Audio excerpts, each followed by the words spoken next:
That was in 1999. And then you had PayPal's email payment system, and then you had Alipay's app payment system, and you see the explosion in China's mobile payment volume. So in 2017, when I first saw the number 9 trillion, it was 8.6 trillion, that China was reporting for its mobile payment volume, I just didn't believe it. I didn't believe it because its economy was $11 trillion, and the consumer was 35–40% of that. And so I was thinking very narrowly and incorrectly, and shame on me because I have an economics background. What we're seeing here, look at this, $1 trillion in 2014 in China's mobile payments, to $26 trillion. That's only 4 years. That was 2018. Talk about exponential growth. It's 2 times their economy, and China accounts for more than 90% of all mobile payments globally. They have run with this, and if you go into China, into tier 3, tier 4 cities, you will see merchants in huts using only WeChat Pay. They don't want cash. They're afraid of counterfeit cash. And these are 70 and 80-year-olds. You do not see that certainly not in the United States and in the developed world. They didn't have the financial rails to begin with. They didn't have a deeply entrenched banking system. Most people in China were unbanked. Now they have a bank in their pocket. So, and you can see 2 times GDP. How can that be? Well, it's because of the velocity of money. In the United States, the velocity of money is 5. So 5 times our GDP would be $100 trillion. 5 times China's today would be 65 trillion, but they are soon going to pass the United States. So we are talking about, and they are showing the way to the rest of the world. Africa, same situation. You don't have the financial rails entrenched like we do. We have kind of good enough and a lot of inertia, but you can run with this. You can run with this and leapfrog the developed world.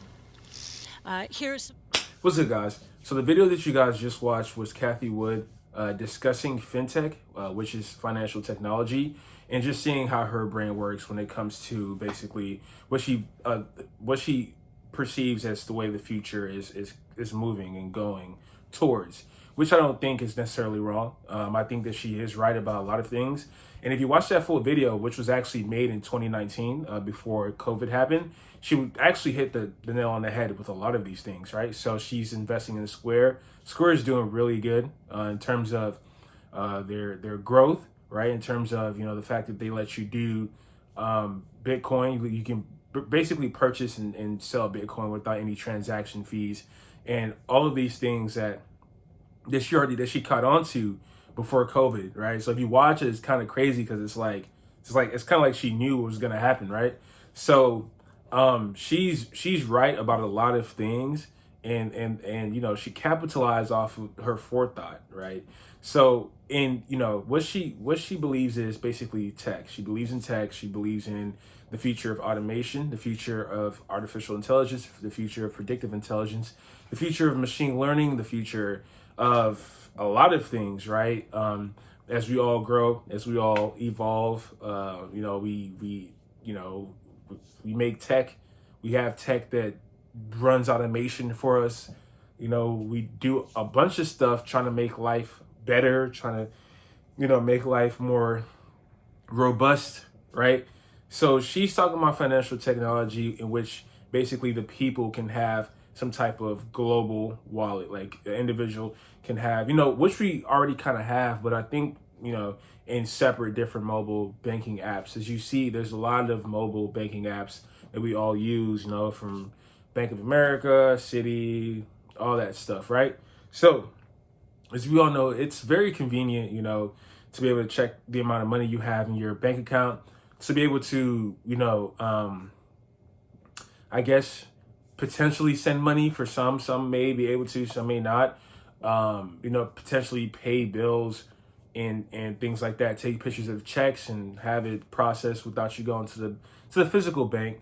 There's a lot of things that's going on that's like, it's like they're trying to basically like turn everything into a cloud-based system, pretty much turn things into software as a system, right? SaaS, right? They're not trying to do any more brick and mortar. They're literally almost trying to get rid of banks. Like you can't even go into a physical bank. They're trying to get rid of it, So what she's discussing really is China's growth in financial tech, right?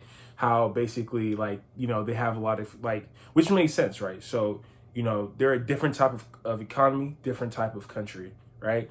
And with their dollars or whatever, there's probably a lot of people trying to counterfeit. There's probably a lot of different things going on. So a lot of people hopped on the mobile financial apps and things like that. And they can actually, as a country, have mandate a global mobile app that people should use for to trade money in and out of, right? So they're on the first wave of it, which makes sense, and with how their country is ran. I think the same thing happened with Zimbabwe, where because of a lot of inflation, they stopped. They had to do some type of mobile banking app. A lot of people were using a mobile app instead of actual cash and stuff like that, to transfer money and transfer assets and things of that nature. So it's the same thing with China, right? So that's what they're doing. And she was just talking about it in the video, how she was surprised because it's look at their GDP compared to how many people are using the mobile app to transfer money and stuff. And she just found out that, and to me, the U.S. is already on the verge of being already on that wave, right? So if you think about it, right, you have places like Singapore, right? Singapore, they're extremely advanced in terms of they're extremely advanced in terms of how they process, payments and stuff like that. Apparently, they do a lot of phone payments, phone transactions. You don't even need any cash in Singapore. You can just get out your phone and use your phone to pay for certain things, right? So that's the same type of thing that we're already on, in my opinion, that we're it's not something that I feel it's super far away. Because think about it, you're transferring money from your phone using Cash App, you're also, you have everything on your phone. You can see your credit score on your phone. Though it may be on a different app, you can still see it on your phone. You can buy Bitcoin through Coinbase, through again Cash App on your phone. You can do a lot of different things. It's just do that. So you have Apple Pay. You can Chick-fil-A takes Apple Pay. You know what I'm saying? I literally left my wallet with my card in there, and I just took out my phone, smack it on the thing. Chick-fil-A takes Apple Pay. So we're really almost on the verge there. So to me, I'm trying to understand the why. Why? Because it's I watched the video and I understand what she's saying, but the why. Why is this important? Why is FinTech important when we already kind of have that? Is it supposed to be a global app that we're all supposed to use, right? Is that what it is? China's in just one global app that we all use, and then we disregard the Bank of America apps, we disregard the other apps that we have, we disregard this and that and third. So there's just supposed to be one in which we can we can transfer money to people. We can buy Bitcoin on there. We can see our assets. We can see our credit score on just that one app that encapsulates our entire existence into that one application. Is that what she's talking about when she's saying the FinTech revolution of some sort? Because how would that happen? You have companies who are literally put their foot into everything. You have Apple. They do Apple Pay. You have numerous things that all have different apps. So what is this revolution? Is it the transferring of money to another individual through a faster process? I'm not gonna lie. Yes. Sometimes, well, if you have a Zelle is good. Zelle is cool, man. I don't know why. Zelle is awesome. But at the same time, not like it's hard. Not all banks are in the same type of understanding when it comes to processing payments and stuff like that, like the instantaneous transferring of money, which money is just a bunch of numbers on a screen, which is already digitized, right? So, it's just, to me, I'm trying to still wrap my head around it. I am, though, invested into ARKF, FinTech, right? So I'm invested into that. And, I'm not going to lie. I see what she's trying to say, and I understand which getting rid of cash, right? Getting rid of actual cash and just using like mobile transfer payments, which we already do really, within our own units, like maybe within ourselves, like within younger people, we transfer money to each other all the time, So she states that in the video too, that she states that, but maybe it's getting more people on board and things like that. But this is not a new occurrence. This is something that's always, I feel like we've been transitioning to already. So it's not anything that would come of some type of huge shock. Like everybody transfers money through some type of, process, like some processor. So it's not like something that's like antiquated or something. So that's all I want to say, guys.